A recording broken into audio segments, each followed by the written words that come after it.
pada suatu bentuk hidup yang mengandung pengakuan pada suatu sumber yang berada di luar diri manusia yang mempengaruhi perbuatan manusia. Moral adalah ajaran tentang tingkah laku hidup yang baik berdasarkan pandangan hidup atau agama tertentu. Sedangkan akhlak adalah tabiat sifat seseorang, yakni keadaan jiwa yang telah terlatih sehingga dalam jiwa tersebut benar-benar telah melekat sifat-sifat yang melahirkan perbuatan-perbuatan dengan mudah dan spontan tanpa dipikir dan diangan-angan lagi. Pengertian etika dan hubungan akhlak, moral, dan etika. Namun demikian, etika, moral, dan akhlak tetap saling berhubungan dan membutuhkan. Etika lebih berbicara soal ilmu yang bersumber pada adat istiadat, sedangkan akhlak menyangkut pada hal yang berhubungan dengan perbuatan baik, buruk, benar, dan salah dalam tindakan seseorang. Etika berasal dari bahasa Yunani yaitu ethos, yang berarti karakter, watak, kesusilaan atau adat kebiasaan, di mana etika berhubungan erat dengan konsep individu atau kelompok sebagai alat penilaian kebenaran dan evaluasi terhadap sesuatu yang telah dilakukan.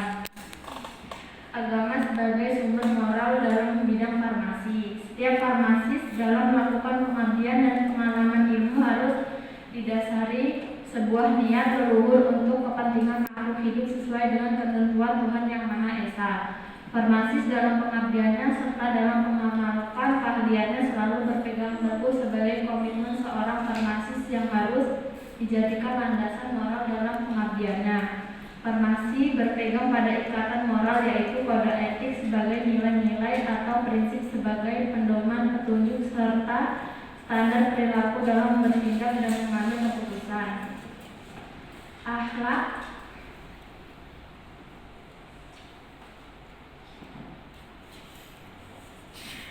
mulia sebagai sumber moral dalam bidang farmasi. Bagaimana seharusnya akhlak farmasis itu? Harusnya memiliki akhlak karimah. Betapa pentingnya akhlak ditegaskan oleh Rasulullah SAW dengan sabdanya, innama bu'itsu liyutamina makarimah akhlak. Artinya, tidaklah aku atau Nabi diutus melainkan untuk menyempurnakan akhlak mulia. Peran dan sifat obat yang menjadi ekspertis dan tanggung jawab. Di samping tanggung jawab sebagai farmasis harus dengan kode etik, masih harus dilandasi al-qaulul karimah sebagai ciri seorang hamba Allah Subhanahu wa Ta'ala yang bertakwa. Akhlak farmasis muslim sidik, benar atau jujur, benar dalam memberikan informasi dan menjalankan profesi, amanah, dapat dipercaya, menjaga rahasia, menunaikan kewajiban dengan baik, tidak menyalahgunakan jabatan atau keahlian, cermat dan bertanggung jawab. Kesimpulannya, peran agama sangat penting dalam kehidupan manusia, salah satunya di bidang farmasi. Bagaimana seorang farmasi bertindak, berperilaku dan berkewajiban terhadap dirinya sendiri, pasien, antar tenaga kesehatan lainnya terhadap masyarakat. Terima kasih. Baik, kalau mau bertanya, ya silakan. Perkenalkan, nama saya Alicia Susan dari kelas 1 farmasi. Dijelaskan bahwa sifat merupakan tindakan manusia dalam menilai sesuatu yang berdasarkan objek. Lalu, apakah sikap berpengaruh pada moral? Pertanyaannya, tentu saja moral berpengaruh kepada sikap, karena moral adalah karakter yang ada pada diri seseorang dalam menilai baik maupun buruknya sesuatu. Baik, selanjutnya ada yang mau bertanya? Perkenalkan, nama saya Ibu Hidayati. Saya ingin bertanya, mengapa harus belajar etika kefarmasian? Tidak atas pertanyaannya, karena etika merupakan menjadi komponen yang penting dalam praktek pengobatan. Prinsip-prinsip etika seperti menghargai orang, tujuan yang jelas, dan kerahasiaan merupakan dasar dalam hubungan farmasi. Baik, selanjutnya ya silakan. Perkenalkan, saya Alfian. Saya sini ingin bertanya, sebutkan kewajiban apa saja yang harus dilakukan oleh seorang farmasis.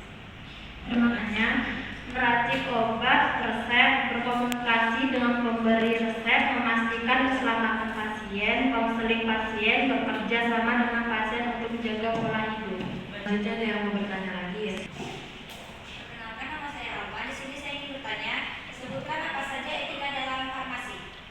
Baik, setidaknya ada 4 prinsip-prinsip etika kefarmasian, yaitu prinsip tanggung jawab, prinsip keadilan, prinsip otonomi, dan prinsip integritas moral.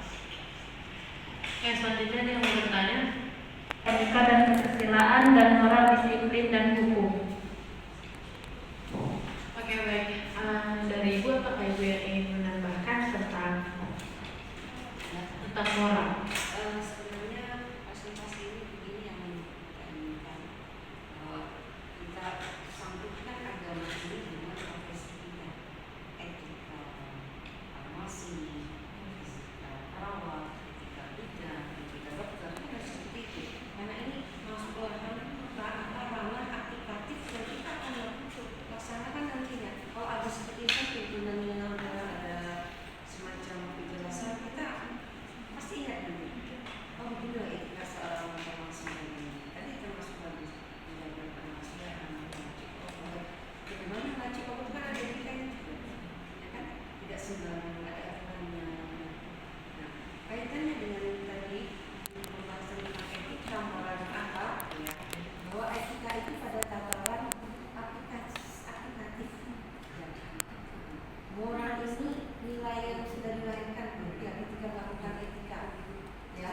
Nah, kalau akhlak ini jelas dasarnya adalah aturan dan hadis. Kalau etika landasannya adalah olah pikir manusia. Mereka yang memikir, merumuskan, perancang mungkin juga. Kemudian kalau moral ini landasannya adalah normatif, artinya norma-norma kesusilaan yang berlaku di daerah ini. Karena moral kadang-kadang akal etika juga berbeda satu negara dan negara lain. Ya, itu kembali merupakan penting. Jadi cukup menarik sebenarnya. Etika, moral dan akhlak berkaitan dengan profesi perawatan. Cuma masalahnya tidak terlalu difokuskan ke situ. Aku merucukkan ke situ. Ini masih daripada gambaran yang masih melekat tentang definisi saja, ya. Berapa sudah saya ulangkan? Ya. Keluar ke depannya seperti ini. Merucukkan saja. Silakan. Baik, terima kasih Bu. Selanjutnya presentasi.